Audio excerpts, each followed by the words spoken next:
নমস্কার বন্ধুরা, তোমাদের সকলকে স্বাগত জানাই আমার ইউটিউব চ্যানেল মৌমিতা টিউটোরিয়াল হোমে। আজকে আমরা আলোচনা করব চতুর্থ শ্রেণীর আমাদের পরিবেশ বইয়ের 425 থেকে 438 নম্বর পৃষ্ঠার পাঠ্য ও কিছু প্রশ্ন উত্তর। চলো তাহলে আজকের ভিডিওটি শুরু করা যাক। নানা রকম সংগ্রহশালা। রাখাল দাদুর মতো তোমরাও জাদুঘর বানাতে পারো। এখানে পুরনো জিনিসপত্র রাখা হয়। সব সংগ্রহশালা শুধু পুরনো জিনিস দিয়েই হয় না, এখনকার ব্যবহার করা জিনিস দিয়েও সংগ্রহশালা হয়। বিজ্ঞানী জিনিসপত্র জোগাড় করে সংগ্রহশালা করা যায়। আবার নামকরা মানুষদের লেখাপত্র ব্যবহার করা জিনিসপত্র দিয়েও সংগ্রহশালা হয়। তোমরা কি কেউ এমন সংগ্রহশালা দেখেছো? এবার বলেছে দেখো, আদিবাসী মানুষের সংগ্রহশালা। গত বছর ডমরু রাঁচি বেড়াতে গিয়েছিল। সেখানে বিরসা মুন্ডা নামে একটি মিউজিয়াম দেখেছে। সেখানে ওই অঞ্চলের পুরনো মানুষের ব্যবহার করা নানা জিনিসপত্র রাখা আছে। মাছ ধরার নানা রকম জাল আর যন্ত্রপাতি, নানা ধরনের ছুরি, কাটারি আর কাস্তে। আদিবাসী মেয়েদের গয়না গাটি, পোশাক, বাসনপত্র সেখানে রাখা আছে। বাসের মধ্যে মিউজিয়াম। রসুল একবার একটা বাস দেখতে গিয়েছিল। তাতে বিজ্ঞানের নানা যন্ত্রপাতি রয়েছে, নানা রকম ছবি। একটা সুইচ টিপলে পৃথিবীটা সূর্যের চারপাশে ঘুরছে। আবার একটা আয়না, তাতে তাকালে মুখ বদলে যায়। স্যার বলেছিলেন বাসটা আসলে বিজ্ঞানের সংগ্রহশালা। ঘুরে ঘুরে ছাত্রছাত্রীদের, সাধারণ মানুষদের বিজ্ঞান শেখায় ও বোঝায়। জাদুঘরে ওরা। কলকাতায় একটা জাদুঘর আছে, ভারতীয় জাদুঘর। এই জাদুঘরের ভেতরে, জাদুঘরটা দেশের সবচেয়ে পুরনো। সেখানে রানী তার বাবা মায়ের সঙ্গে গিয়েছিল। ওরা একটা মমি দেখেছিল। বাবা বলেছিলেন মিশর দেশের রাজা রানীরা মারা গেলে তাদের মৃতদেহ ওষুধ দিয়ে রাখা হতো। সেই মৃতদেহগুলিকে মমি বলা হয়। এছাড়া জাদুঘরে ওরা অনেক পুরনো মূর্তি আরও নানা জিনিসপত্র দেখেছিল। কয়েকটি সংগ্রহশালা। আজ তোমাদের কয়েকটি সংগ্রহশালার কথা বলি। আরও কয়েকটা সংগ্রহশালা দেখো। রাজা ভাত খাওয়া প্রকৃতিবীক্ষণ কেন্দ্র। জলপাইগুড়ি জেলার বক্সা অরণ্যের মাঝে এই সংগ্রহশালা। ভুটানের রাজার সঙ্গে কোচবিহারের রাজার যুদ্ধ হয়েছিল। এই সংগ্রহশালার দেয়ালে সেই যুদ্ধের ছবি আঁকা আছে। নানা ধরনের ভেষজ উদ্ভিদ রয়েছে। নানা ধরনের পশু পাখির মৃতদেহ ওষুধ দিয়ে রাখা হয়েছে। এই পশু ও পাখিদের দেখলে বক্সা জঙ্গল সম্পর্কে একটা ধারণা তৈরি হয়। নয়া পিংলার পটচিত্র সংগ্রহশালা। পশ্চিম মেদিনীপুরের পিংলা গ্রাম রং বেরঙের পটচিত্র জন্য বিখ্যাত। কাপড় ও কাগজের ওপর নানা রঙের ছবি আঁকা। ঘরে ঘরে নানা পটচিত্র রাখা আছে। কিছু কিছু পটচিত্র বেশ পুরনো। লেপচা মিউজিয়াম। দার্জিলিং জেলার কালিম্পংয়ে আছে লেপচা মিউজিয়াম। সেখানে নানা ধরনের লেখাপত্র সংগ্রহ করা হয়েছে। আরও আছে পুরনো দিনের মানুষের ব্যবহৃত জিনিসপত্র। গান্ধী স্মারক সংগ্রহশালা, ব্যারাকপুর। উত্তর 24 পরগনার ব্যারাকপুরে রয়েছে এই সংগ্রহশালা। মহাত্মা গান্ধীর ব্যবহার করা জিনিসপত্র এখানে রয়েছে। অনেক রকম বইপত্র, নানা ধরনের মূর্তি, ছবি রয়েছে। দীঘায় বিজ্ঞান কেন্দ্র। এই বিজ্ঞান কেন্দ্রে রয়েছে আকাশ দেখার ব্যবস্থা। সামুদ্রিক নানা মাছ জীবন্ত অবস্থায় রাখা আছে কাঁচের বাক্সে। বৃষ্টির জল সংরক্ষণের মডেল রয়েছে এখানে। এগুলি দেখে বেশ সহজ লাগে বিজ্ঞানের বিষয়গুলি। বেশ মজা করে বোঝা যায়, জানা যায়। এছাড়া বর্ধমান, পুরুলিয়াতেও বিজ্ঞান কেন্দ্র রয়েছে। বিড়লা শিল্প কারিগরি সংগ্রহশালা। কলকাতায় এই সংগ্রহশালাটি অবস্থিত।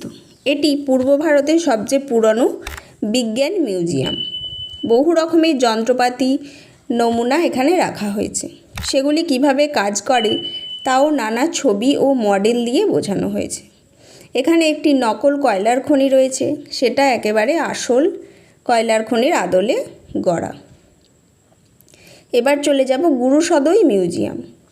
কলকাতা থেকে খানিক দূরে ঠাকুরপুকুরে ব্রতচারী গ্রাম। সেখানে ব্রতচারীর প্রতিষ্ঠাতা গুরু সদয় দত্তের নামে একটি সংগ্রহশালা রয়েছে। বাংলার লোকশিল্পের নানা জিনিসপত্র এখানে রাখা আছে। এবার আমরা অতিরিক্ত প্রশ্ন উত্তরে চলে যাব। শুধুমাত্র পুরনো জিনিসপত্র দিয়েই কি সংগ্রহশালা হয়? না, সব সংগ্রহশালা পুরনো জিনিসপত্র দিয়ে হয় না। এখনকার ব্যবহার করা জিনিস দিয়েও সংগ্রহশালা হয়। সংগ্রহশালায় কি কি দেখা যায়? সংগ্রহশালায় আমরা যেগুলি দেখতে পাই, প্রাচীন মুদ্রা, প্রাচীন নথি, প্রাচীন দুষ্প্রাপ্য ছবি, পুরানো ব্যবহার্য জিনিসপত্র, মানুষের হাতের তৈরি কারুকার্য করা জিনিসপত্র। বিরসা মুন্ডা মিউজিয়ামটি কোথায়? এই মিউজিয়ামে কি কি আছে?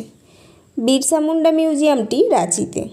এই মিউজিয়ামে ওই অঞ্চলের আদিবাসী মানুষের ব্যবহার করা যন্ত্রপাতি, মাছ ধরার জাল, আদিবাসীদের গয়নাগাটি, পোশাক, বাসনপত্র দেখা যায়। বাঁশের মধ্যে কিভাবে মিউজিয়াম গড়ে ওঠে? বাঁশের মধ্যে গড়ে ওঠা সংগ্রহশালাকে ভ্রাম্যমাণ সংগ্রহশালা বলে। বাঁশের মধ্যে বিজ্ঞানী যন্ত্রপাতি নিয়ে নানা পরীক্ষা নিরীক্ষা দেখানো হয়। এগুলি আসলে বিজ্ঞানের সংগ্রহশালা। আমাদের দেশের সবথেকে পুরনো সংগ্রহশালা কোনটি? কলকাতার ভারতীয় জাদুঘর। মমি কি? প্রাচীন মিশর দেশের রাজা রানীরা মারা গেলে তাদের মৃতদেহ ওষুধ মাখিয়ে সংরক্ষণ করা হতো। এই মৃতদেহগুলিকে মমি বলা হয়। কোন সংগ্রহশালায় নানা ধরনের পশু পাখির মৃতদেহ ওষুধ দিয়ে রাখা হয়? রাজা ভাতখাওয়া প্রকৃতিবীক্ষণ কেন্দ্রে। বক্সা অভয়ারণ্যের মাঝে নানা ধরনের পশু পাখির মৃতদেহ ওষুধ দিয়ে রাখা হয়। রং বেরঙের পটচিত্রের জন্য বিখ্যাত কোন সংগ্রহশালা? পশ্চিম মেদিনীপুরের পিংলা গ্রামের পটচিত্র সংগ্রহশালা। লেপচা মিউজিয়াম কোথায়? দার্জিলিংয়ের কালিম্পংয়ে। গান্ধীজির ব্যবহার করা জিনিসপত্র কোথায় আছে? ব্যারাকপুরের গান্ধী স্মারক সংগ্রহশালায়। দীঘা বিজ্ঞান কেন্দ্রের উপযোগিতা ও গুরুত্ব। দীঘা বিজ্ঞান কেন্দ্রে আকাশ দেখা যায়। সামুদ্রিক নানা মাছ, জীবজন্তু জীবন্ত অবস্থায় কাঁচের বাক্সে দেখা যায়। বৃষ্টির জল সংরক্ষণের মডেল রয়েছে এখানে। বিজ্ঞানের অনেক বিভিন্ন বিষয় সহজ করে দেখা ও বোঝার ব্যবস্থা রয়েছে। পূর্ব ভারতের সবচেয়ে পুরনো বিজ্ঞান মিউজিয়ামটি কোনটি? এখানে কোন বিশেষ জিনিস আছে? সবচেয়ে পুরনো বিজ্ঞান মিউজিয়াম বিড়লা শিল্প কারিগরি সংগ্রহশালা। এটি কলকাতায়। এখানে নকল কয়লা খনি আছে। এবার চলে যাব চলো বানাই সংগ্রহশালা। নিজেদেরকে স্কুল থেকে নিজেদেরকে একটা সংগ্রহশালা বানাতে বলছে। পুরনো দিনের জিনিসপত্র নিয়ে, ঠাকুমার রূপোর কয়েন, ছোটোবেলাকার পুরনো জিনিস, চাকা লাগানো কাঠের হাতি, পাখি, এইগুলো নিয়ে সংগ্রহশালা তৈরি করতে বলছে। বলছে তোমরা নিজের জিনিসগুলো কিভাবে রাখবে সাজিয়ে লেখো।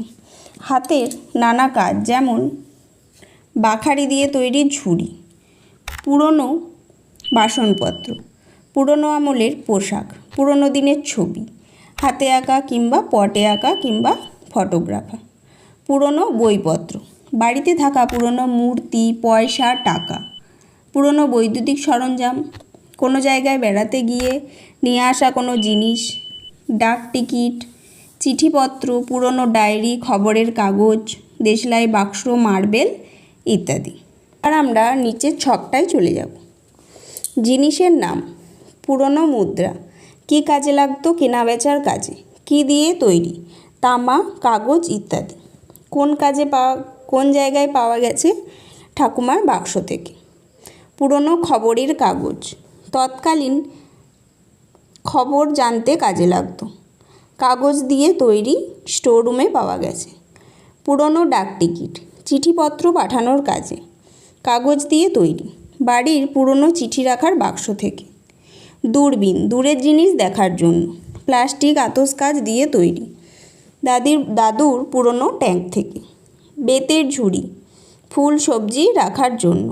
বেত দিয়ে তৈরি, দিদার ঠাকুরঘর থেকে। আজকের ভিডিওটি এখানেই শেষ হলো। যদি ভিডিওটি ভালো লেগে থাকে অবশ্যই চ্যানেলটিকে সাবস্ক্রাইব করুন এবং এই ধরনের আরও ভিডিও পেতে কমেন্ট করুন।